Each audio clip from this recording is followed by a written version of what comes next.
Hi, this is David Dickens, and in prior podcasts, I have often referred to a health savings account as the only thing on earth financially that's better than a Roth IRA.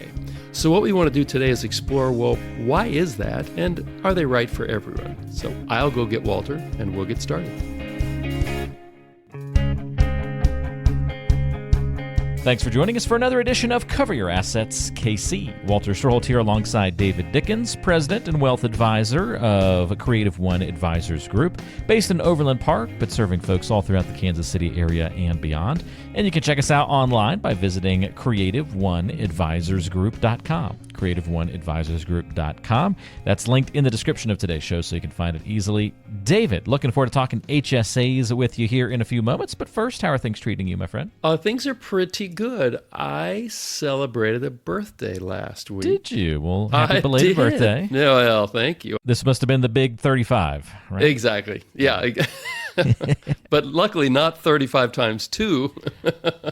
We're a little short of that. Okay, that's good. Yeah, well, good. Just, keep getting older and better, I think, is the way I've got it viewed. Well, if wine gets better with age and things like that, then why can't we? Why right? not me? Yeah.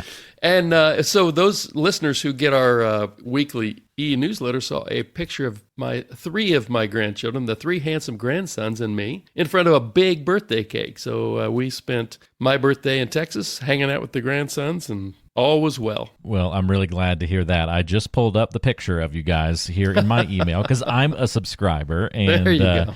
You're looking good with the grandkids there, my friend. So very fun. Looks like you just got done with a little round of golf or pickleball or something too. Oh, there might have been a little swimming involved. A little swimming, okay. Yeah. It was nice that day, so why not? Very nice. Love it. A good active day for the birthday. Sometimes you can't beat that, I think. So that's fantastic.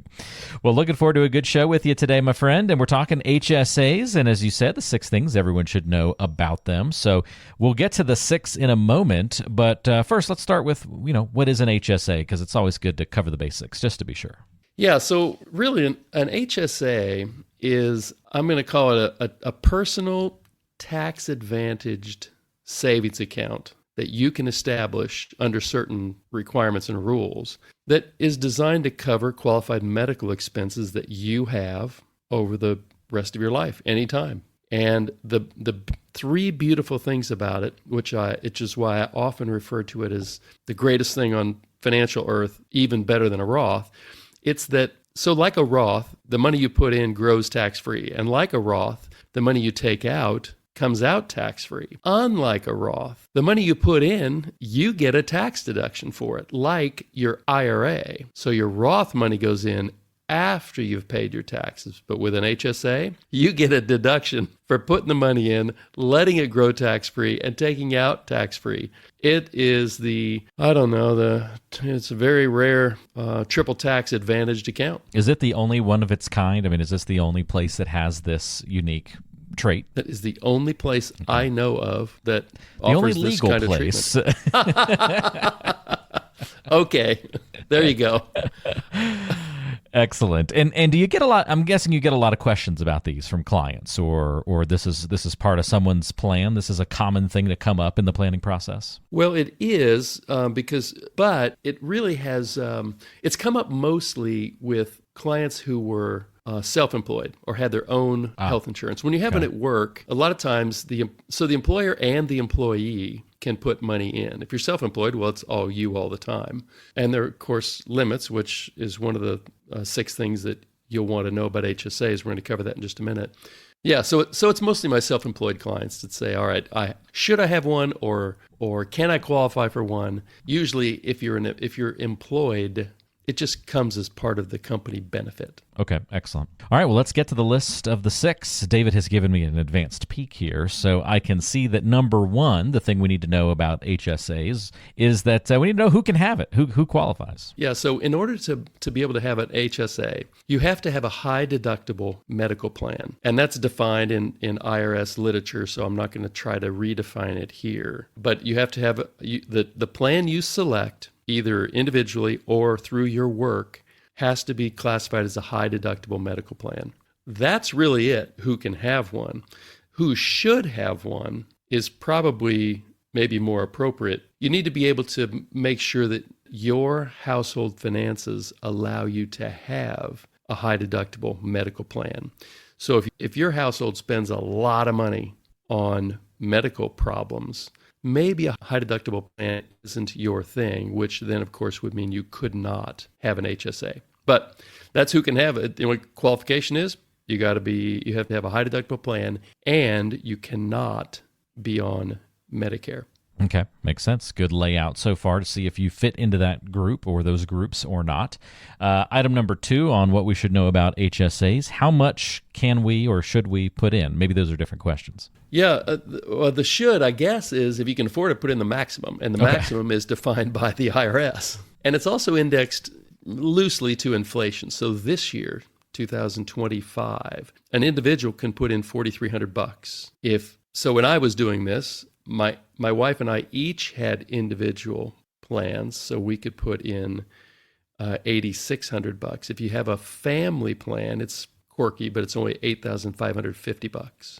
Now, if you're over 55, kind of like they have these catch-up contributions with your IRAs and 401ks, you can put in an extra $1,000 each year if you're over 55. And of course, like I just said a couple of minutes ago, if you're on Medicare, you cannot put anything in. Okay, so that's going to give us some structure of trying to figure out where these boundaries are, where these lines are. But I like it when you can simplify something and be like, well, if you can, put it all in there.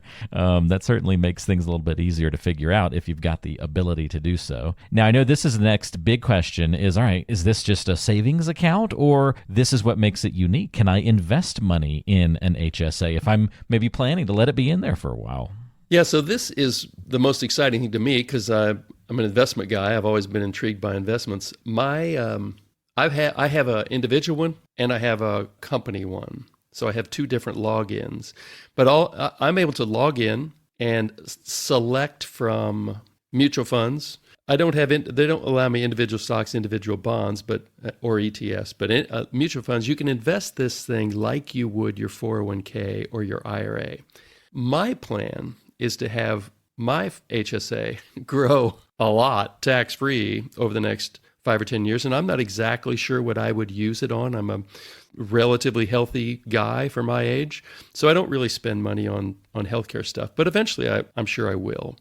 And so I'd like this thing to grow as big and fat as possible. So I have it very aggressively invested. My provider will also allow me to move the money into a Schwab account where I could buy individual stocks, ETFs, bonds, etc. So depending on who your custodian is, you may have a lot of flexibility to invest this thing very conservatively, very aggressively, or somewhere in between. But one of the things that makes me really happy about an HSA is I can invest it just like I would my IRA, 401k, or Roth. Okay, that's an excellent difference maker in this plan. If we didn't already have some of the advantages that you were teasing earlier, this is just another one to kind of layer on top of it. Let's look for a pitfall, though, and this is your 4th thing everyone should know about HSAs. What if I change jobs? Does that throw a wrench in the equation? So the good news about this is that it does not. The money is actually yours. Once it's been put in there by the employer or by yourself, it's like,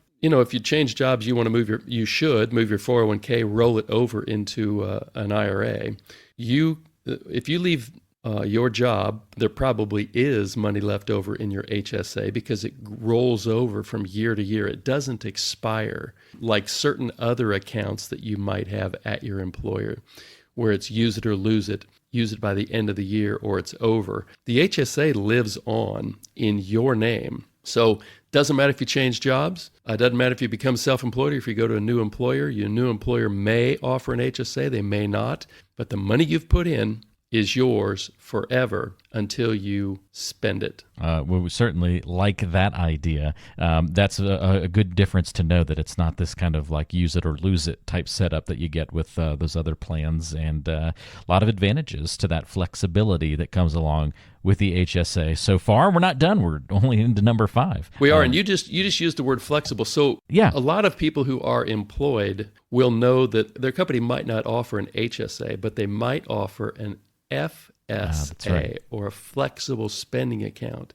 Those are the accounts that you put a piece of your paycheck into. You don't get taxed on that money, but you have to use it during that calendar year. And usually there's maybe a 30 or 60 day run over into the following year. But those are use it or lose it accounts, totally different from an HSA. Excellent. Yes, I remember when we had access to an FSA and it being frustrating, scrambling to try and find things to spend those dollars on at the end of the year. Buy a year's worth of contact lenses or whatever. Yep, exactly. Yeah, I think we had so much contact juice, I think, at the end of that year. You were going to set up a store. We were that and hand sanitizer. We were good to go.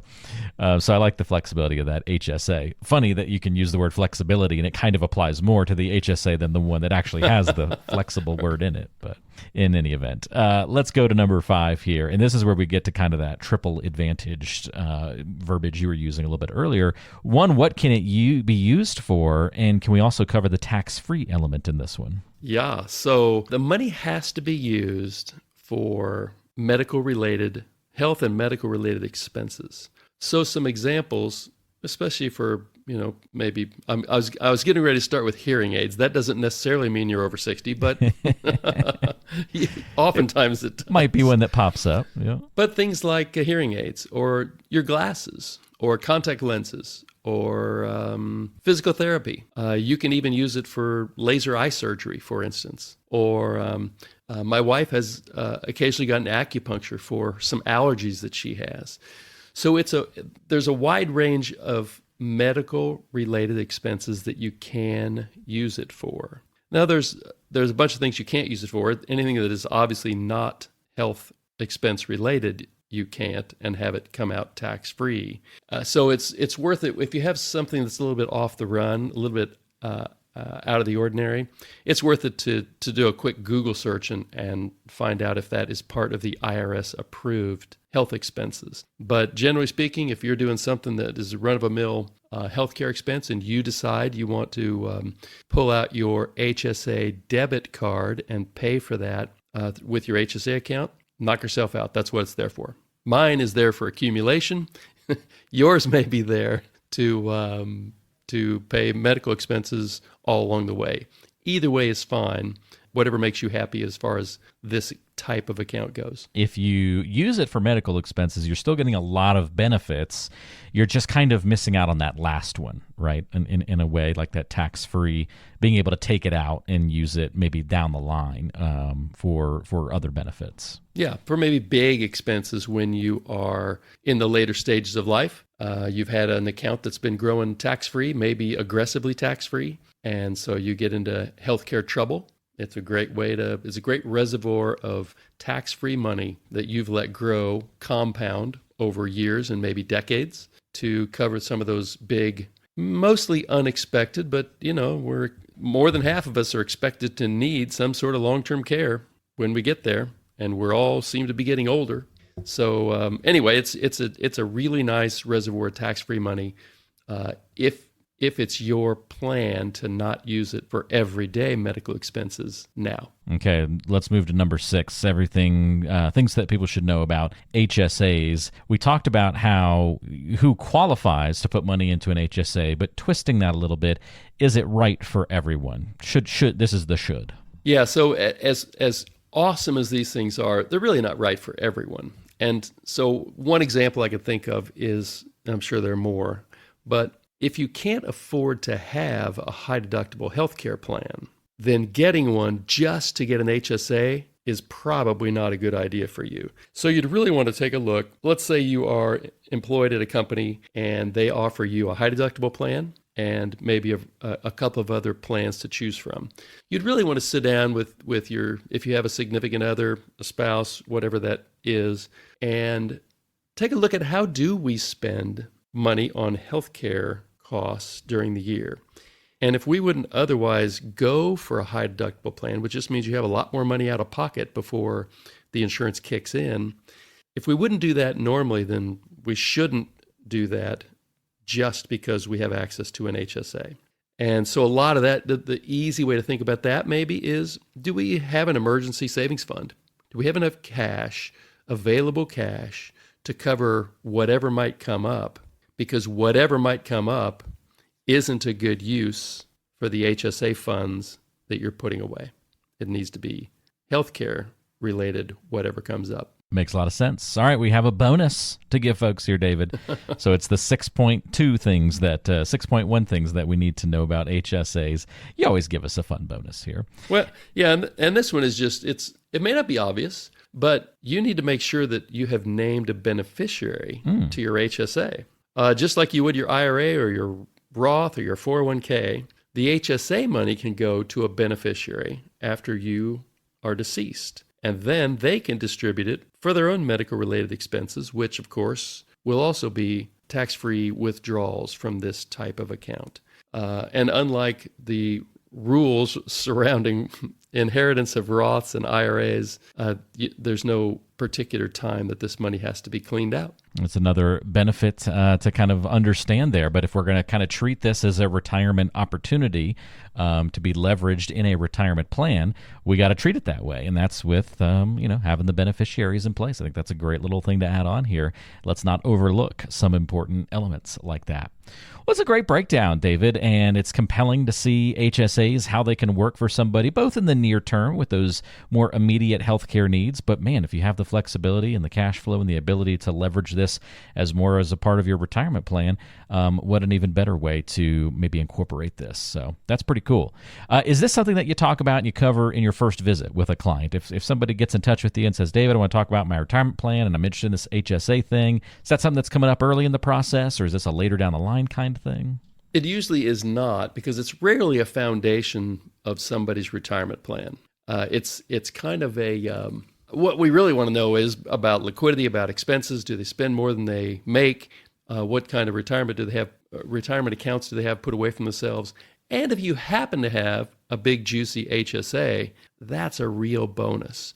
But it is definitely not one of the top 5 that we talk about when we first meet with someone. Okay, excellent. That's good perspective. We've got enough tools to get the job done, but man, if we can fit another tool in the tool belt, why not have it? And in that flexibility. So I think that's great. Well, if you would like to talk to David and the team at Creative One Advisors Group, it's very easy to get in touch and start a conversation about your financial future. What are some of the best moves for you to make? Get a review of your financial plan and have this more in-depth discussion about where you can take your financial future, how to best position yourself going forward. All you have to do to get in touch is go to creativeoneadvisorsgroup.com. We've got that linked in today's show description. And you can also call 913-317-1414. Again, that number also in the description of today's show. And you can go through the complete planning review process to make sure you're on track to achieve your retirement goals and dreams. David, thanks so much for all the breakdown on today's episode and these HSAs, and I'll look forward to what you've got cooked up for us next time. It'll be June the next time we talk, Walter. Believe it or not. Amazing, I know. huh? Just time keeps rolling on, so we'll have something good cooked up, and I will look forward to talking to you then. Almost halfway through the year. Have a good week, everybody, and we'll see you again soon right back here on Cover Your Assets, KC.